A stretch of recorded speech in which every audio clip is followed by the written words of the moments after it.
വിഷു കേരളത്തിലെ കാർഷികോത്സവമാണ് വിഷു. ഐശ്വര്യത്തിന്റെയും പ്രതീക്ഷയുടെയും സമാധാനത്തിന്റെയും ഉത്സവമാണ് വിഷു എന്ന് പറയാം. മലയാള മാസം മേടം 1-നാണ് വിഷു ആഘോഷിക്കുന്നത്. രാവും പകലും തുല്യമായ ദിവസമാണ് വിഷു. ഓണം കഴിഞ്ഞാൽ മലയാളികളുടെ ഏറ്റവും വലിയ ആഘോഷമാണ് വിഷു. അടുത്ത ഒരു കൊല്ലത്തെ ഫലത്തെക്കുറിച്ചും ഇക്കാലയളവിൽ ജനങ്ങൾ ചിന്തിക്കുന്നു. വിഷുബലം എന്നാണ് ഇതിന് പറയുക. വിഷുക്കണി ഒരുക്കുക, കണി കാണുക, കൈനീട്ടം വാങ്ങുക, പുതുവസ്ത്രങ്ങൾ ധരിക്കുക, കുടുംബാംഗങ്ങൾ ഒന്നിച്ചിരുന്ന് വിഷു സദ്യ കഴിക്കുക തുടങ്ങിയവയാണ് വിഷുവിന്റെ പ്രധാന ചടങ്ങുകൾ. കൊന്ന മരവും അവയുടെ മഞ്ഞപ്പൂക്കളും വിഷുവിന് പ്രധാനമാണ്. കേരളത്തിൽ മാത്രമല്ല, അയൽ സംസ്ഥാനങ്ങളിൽ അതിർത്തിയോട് ചേർന്നു കിടക്കുന്ന പ്രദേശങ്ങളിലും വിഷു ആഘോഷിക്കാറുണ്ട്. ഇന്ത്യയിലെ മിക്ക സംസ്ഥാനങ്ങളിലും സമാനമായ ആഘോഷങ്ങൾ ഉണ്ട്. അവയെല്ലാം ഭാരതത്തിൽ മുൻപ് നിലവിലിരുന്ന പഞ്ചാംഗം പ്രകാരമുള്ള വർഷാരംഭത്തിന്റെ ആഘോഷമാണ്. വിഷുവിന് ചെയ്യുന്ന കാര്യങ്ങളുടെ ഫലങ്ങൾ അടുത്ത ഒരു കൊല്ലക്കാലം നിലനിൽക്കുന്നു എന്നാണ് വിശ്വാസം. കേരളത്തിൽ ശ്രീകൃഷ്ണന്റെ ആരാധനയുമായി ബന്ധപ്പെട്ട് വിഷുവിന് പ്രത്യേക പ്രാധാന്യമുണ്ട്. ഗുരുവായൂർ ശ്രീകൃഷ്ണ ക്ഷേത്രം പോലെയുള്ള പ്രധാനപ്പെട്ട ക്ഷേത്രങ്ങളിൽ മേടവിഷു വളരെ പ്രാധാന്യത്തോടെ ആഘോഷിക്കാറുണ്ട്. ഇവിടങ്ങളിൽ വിഷു ദർശനത്തിന് ആയിരക്കണക്കിന് ആളുകൾ എത്തിച്ചേരുന്നു. ശബരിമല ധർമ്മശാസ്താ ക്ഷേത്രത്തിലും ഈ ദിവസം പ്രത്യേക പൂജകളോടുകൂടി ദർശനം സാധ്യമാണ്. വിഷു ദിനത്തിൽ കേരളത്തിലെ വിഷുവുമായി ഏറെ സമാനതകൾ ഉള്ള ബിസു പർഭ എന്നൊരു ഉത്സവം തുളുനാട്ടിൽ ആഘോഷിക്കാറുണ്ട്.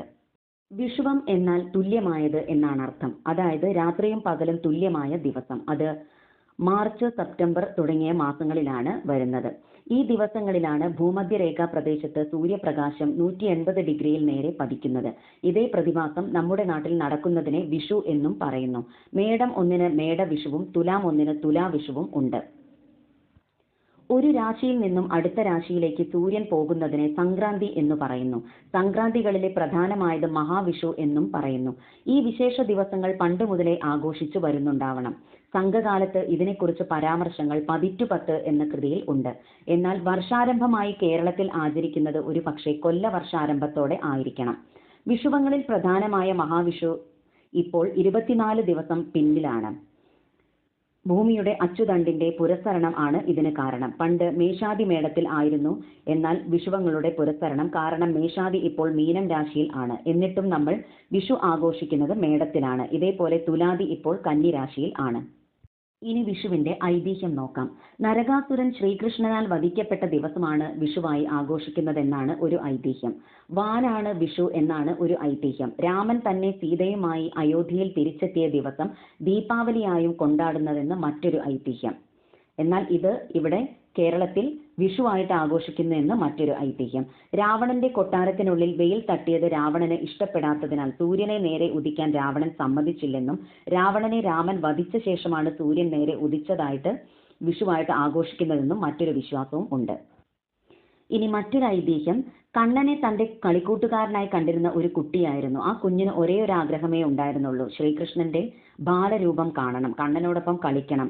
അവൻ അതിനുവേണ്ടി മാത്രം പ്രാർത്ഥിച്ചു. ആ കുഞ്ഞിന്റെ പ്രാർത്ഥനയിൽ മനം നിറഞ്ഞ കണ്ണൻ ഉണ്ണിക്കണ്ണന്റെ രൂപത്തിൽ ആ ബാലന്റെ മുമ്പിൽ പ്രത്യക്ഷപ്പെട്ടു. സന്തോഷം കൊണ്ട് ആ കുട്ടി കണ്ണീരൊഴുക്കിക്കൊണ്ടിരുന്നു. ശ്രീകൃഷ്ണൻ ബാലനോട് എന്താണ് വേണ്ടത് എന്ന് ചോദിച്ചു. നിന്നെ കാണുന്നതല്ലാതെ മറ്റെന്തു കിട്ടാനാണ് എന്നായിരുന്നു ആ കുട്ടിയുടെ മറുപടി. ബാലന് തന്നോടുള്ള സ്നേഹത്തിൽ മനസ്സ് നിറഞ്ഞ കണ്ണൻ തന്റെ അരയിൽ ഇരുന്നിരുന്ന അരഞ്ഞാണം ആ ബാലന് സമ്മാനമായി നൽകി. ബാലൻ തനിക്ക് കണ്ണനിൽ നിന്നും കിട്ടിയ സമ്മാനമാണ് ഇതെന്ന് പലരെയും അരപ്പട്ട കാണിച്ചു കൊടുത്തെങ്കിലും ആരും അവനെ വിശ്വസിച്ചില്ല. അടുത്ത ദിവസം അമ്പലത്തിലെ പൂജാരി നട തുറന്നപ്പോൾ കണ്ണന്റെ അരയിലെ അരപ്പട്ട കാണാതായത് ശ്രദ്ധിക്കുകയും ആ വാർത്ത നാട്ടിൽ പരക്കുകയും ചെയ്തു. പലരും ആ ബാലൻ കള്ളനാണെന്ന് മുദ്രകുത്തി അപമാനിക്കാൻ തുടങ്ങി. എന്നാൽ ആളുകൾ തന്റെ കുട്ടിയെ കള്ളൻ എന്ന് വിളിക്കുന്നത് കുട്ടിയുടെ അമ്മയ്ക്ക് സഹിക്കാൻ കഴിഞ്ഞില്ല. അവർ പൊട്ടിക്കരഞ്ഞുകൊണ്ട് ബാലനെ അടിച്ച് ചങ്ങല വലിച്ചെറിഞ്ഞു. ചങ്ങല ഒരു കൊന്ന മരത്തിൽ കുടുങ്ങി. മരം പെട്ടെന്ന് മഞ്ഞപ്പൂക്കൾ കൊണ്ട് വിരിഞ്ഞ് ശോഭനമായി. ഈ മരമാണ് കണിക്കൊന്ന എന്നറിയപ്പെടാൻ തുടങ്ങിയത്. ആ ദിവസമാണ് വിഷു എന്നാണ് ഐതിഹ്യം.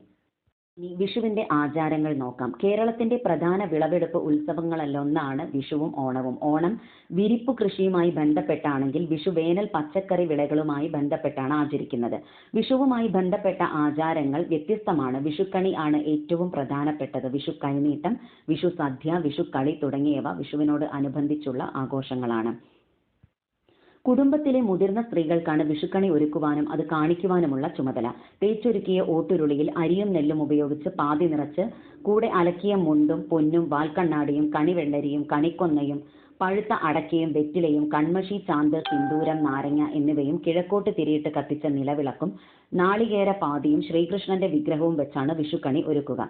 കണിക്കൊന്ന പൂക്കൾ വിഷുക്കണിയിൽ നിർബന്ധമാണ്. ഐശ്വര്യസമ്പൂർണമായ, അതായത് പ്രകാശവും ധനവും ഫലങ്ങളും ധാന്യങ്ങളും എല്ലാം ചേർന്ന വിഷുക്കണി കണ്ടുണരുമ്പോൾ പുതിയൊരു ജീവിത സംക്രമണത്തിലേക്കുള്ള വികാസമാണത്രേ സംഭവിക്കുക. ചിലയിടങ്ങളിൽ കുറിക്കൂട്ടും ഗ്രന്ഥവും വെള്ളിപ്പണം, ചക്ക, മാങ്ങ മുതലായവയും കണിക്ക് വയ്ക്കാറുണ്ട്. കത്തിച്ച ചന്ദനത്തിരിയും വെള്ളം നിറച്ച ഓട്ടുകിണ്ടിയും പുതിയ കസവുമുണ്ടും അടുത്തുണ്ടാവണം എന്നാണ് പറയുന്നത്. വിഷുവുമായി ബന്ധമുള്ള ഒന്നാണ് കണിക്കൊന്ന. കൊന്നപ്പൂ വിഷുക്കാലത്ത് കേരളത്തിലെങ്ങും പൂത്തു നിൽക്കുന്നത് ഭംഗിയായിട്ടുള്ളൊരു കാഴ്ചയാണ്. കർണികാരം എന്നും അറിയുന്ന കണിക്കൊന്നകളിൽ വിരിയുന്ന മഞ്ഞപ്പൂക്കളാണ് കേരളത്തിന്റെ സംസ്ഥാന പുഷ്പവും. അതിർത്തി പ്രദേശങ്ങളിലും ഈ മരം കാണപ്പെടാറുണ്ട്. വിഷുവിനായി നാട് ഒരുങ്ങുമ്പോഴേ കൊന്നകളും പൂത്തു തുടങ്ങും. വേനലിൽ സ്വർണത്തിന്റെ നിധിശേഖരം തരുന്ന വൃക്ഷം എന്നാണ് കൊന്നകളെപ്പറ്റി പുരാണങ്ങളിൽ പറയുന്നത്. എന്നാൽ മറ്റൊരു ഉപകാരവുമില്ലാത്ത ഈ മരം വിഷുക്കാലത്ത് പൂത്തിരിക്കുന്നതിനാലാവാം ഈ പൂവും വിഷു ചടങ്ങുകളുമായി ബന്ധപ്പെടുന്നത് എന്ന് ചില ചരിത്രകാരന്മാർ കരുതുന്നു. വിഷുവിനോടനുബന്ധിച്ച് അനവധി ആചാരങ്ങൾ കൃഷിയെ സംബന്ധിച്ച് നിലനിൽക്കുന്നു. ചാലിടിയിൽ കർമ്മം, കൈക്കോട്ടുചാൽ, വിഷുക്കരിക്കൽ, വിഷുവേല, വിഷുവെടുക്കൽ, പത്താമുദയം എന്നിവ വിഷുവിനോട് അനുബന്ധിച്ച് നടക്കുന്ന ആചാരങ്ങളാണ്.